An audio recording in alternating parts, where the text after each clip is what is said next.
What's up, Gunpla modelers? This is Strider Prime bringing you a new edition of Gundam Models. And today I am going to build the 144 scale, real grade, Strike Freedom Gundam from the Mobile Suit Gundam Seed Destiny animated series. This is the 14th real grade kit that Bandai has released this year. Of course, this was bound to come out. We've been expecting this ever since the real grade Destiny was released, and seeing this was no surprise. I can imagine nobody didn't think this was never going to be made as a real grade, but they made it, of course. And wow, the detail on this far exceeds what we've seen on the master grade. Hell, even far exceeds that on the perfect grade. And we've seen some pictures online right now, people comparing it with the perfect grade kit, and I have to admit, it's a pretty detailed looking kit. Of course, the big controversy with this kit, of course, is the fact that in order for you to do the effects of the wings, you have to buy an extra part, or you know, the I forgot the name of it, and you're gonna have to forgive me if I don't know it off the top of my head. But if I go to GundamPlanet's site, which I did pick up from GundamPlanet, by the way, for those of you who do not know, the set is actually referred to as, and I thought I had it here, but I don't see it. Where the heck is it? It was wings of whatever. Well, it doesn't matter. We'll figure it out soon enough. Yes. So this kit I have, of course, and I'm going to build it. Now, you guys gonna have to forgive me. This will be a straight build, due to the weather and the fact that it's getting cold in here. I have to seal up my room a bit. This kit will not be painted, so, but doesn't matter. It's still going to be built, and we're going to review it, and we're going to go through each and every part. So over here, as we can see, here's the entire goal frame of the kit. Here are the wings and the dragoons. Here's the beam rifles, of course. And then, of course, here's how, you know, I guess it mimics the settings of, you know, the way it actually transforms and manipulates the rail guns and the beam rifles, so you can transform it properly. This thing has some stickers, of course, but this is for detailing. There, you know, you have the gold parts in your frame. And then, of course, here it is in its action poses. You have one pose here with its the two main cannons together, and then you have all the, you know, the two guns split apart, and then the rail guns. Very good detail, very nice indeed. So let's look inside this kit and see what we have to work with. Oh wow! Nice and shiny. The actual support frame of the wings of the Strike Freedom, nice and gold. I like it. Then the next one, of course, we have the A plate, which shows some of the armor. There's the clear beam shield, some clear parts there. There's the beam effect parts, some of the dark blue parts there. I see the inner frame of the gold parts in there, which is not, unfortunately, I guess they couldn't do it chrome plated like they did with these. They can only do, you know, the inner frame normal gold. We'll explore the possibility of painting that soon enough. So we have red here, of course, charcoal parts, and then the lighter tone of gray. And then there's a yellow part there for the V-fin. Here are the parts for the dragoons. We'll definitely do a side-by-side comparison with the master grade version. I'm sorry, not the master grade, the high grade version, which I built this year. Was it this year or was it last year? Of this, so we'll definitely look into the, you know, how these dragoons fare out with the other one. At least we don't have to worry about putting gold stickers. Here are more of the dark bluer parts, almost black, you could say. Got a lot of parts here, especially for the assembly of the wings. And then here are the white parts for the armor. There's definitely can't believe there's going to be a lot of parts for the hands. Look at all this. You have 4 sets of 2s right there. That's amazing. And then, okay, I guess they couldn't put the. I guess they couldn't do the effect of the beam shield like they did with the master grade. You had to actually use this to do that. You have to put this on to do that effect. And these are stickers, unfortunately. These are not normal decals. And then, of course, you have the gold parts for more inner frame parts and whatever the gimmicks it has.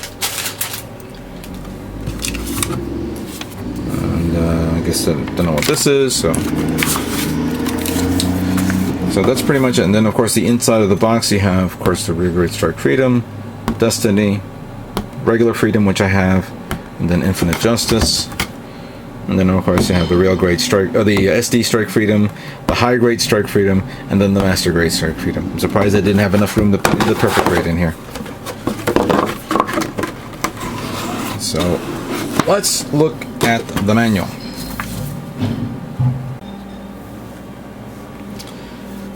Alright, so again, the front page of the manual mimics that of the box art. Very nice, very good detail. Okay, the first page covers, of course, the positioning of the runners and the parts. You have the detailed information of the runners. Considering, as I'm reviewing this, I'm seeing here only one part is omitted. And I guess maybe because it's doubled up or something like that. But that's interesting. Yeah, there's another part here that's not required to be removed.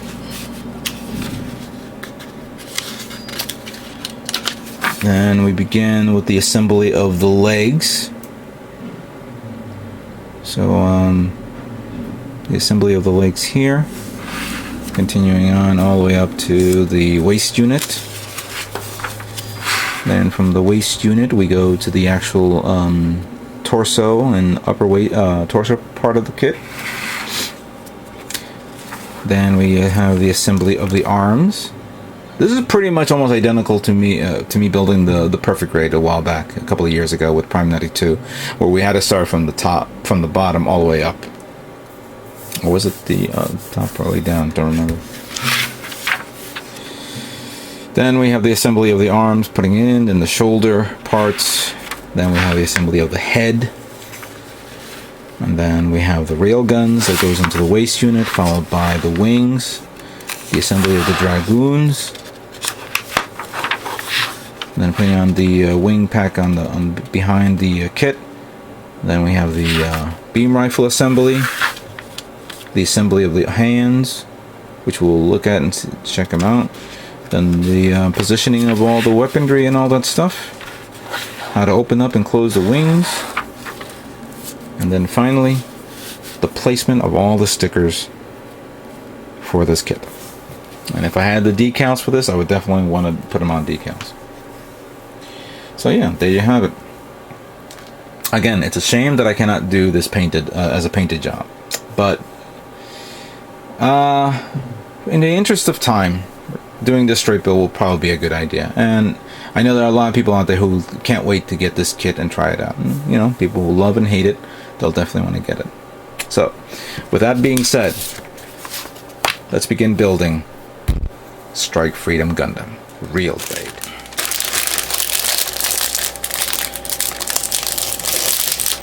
So I was looking at the page and I finally found out what the name of the expansion parts are called. It's actually called Wings in the Sky Expansion Set. And that's specifically for the Strike Freedom real grade kit. So if you guys are interested in getting that, now you know what it's called. So here are the decals here. The stickers. Very good detail there. It's pretty nice. We'll put that to the side. Here's a more detailed look at the gold parts. And of course I see some fists, some closed, and some open hand versions. any of the white parts. Let's sort this by color. So we have this there.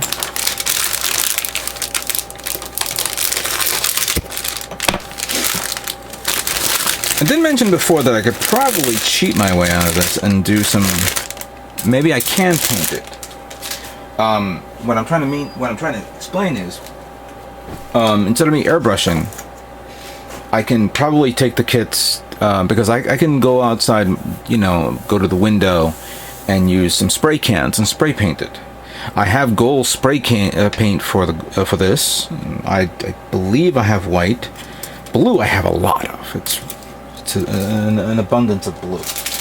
But you know, for me to spray paint, it's not a good idea. Let me explain. First of all, rule of thumb in my book: never airbrush inner frames with lacquer-based paint, unless, of course, you have no other choice. Lacquer-based paint, I believe, is not a good idea for an inner frame. And since we're going to be working with an inner frame on this kit, if I spray paint it, it may lock up the actual joints, make it impossible to move. An acrylic-based paint would be probably more sufficient, but I don't think I've seen an acrylic-based gold that could be used as a substitute for this. So this one will go here. And here's the gold frame, as I mentioned before. We got the hands, the legs, the feet, the arms, and you know, the entire frame. There's the torso, the waist, and the other parts of the waist unit right there. And then we have red, charcoal, and dark, you know, grayish color right there. So it will probably be not a good idea for you guys to do this. I would probably recommend, if you are going to do it, maybe hand brush it would probably be a good idea. But there will be somebody out there who will try it out. This is just my own personal preference. Here are the gold frame parts for the wings. So that will go there. And that's pretty much it. So we have 1, 2, 3, 4, 5, 6, 7, 8, 9, 10, 11 trays there. Should be very simple. I will begin sorting these out. I'll remove them, clean them up, and then we'll begin assembly of the Strike Freedom Gundam.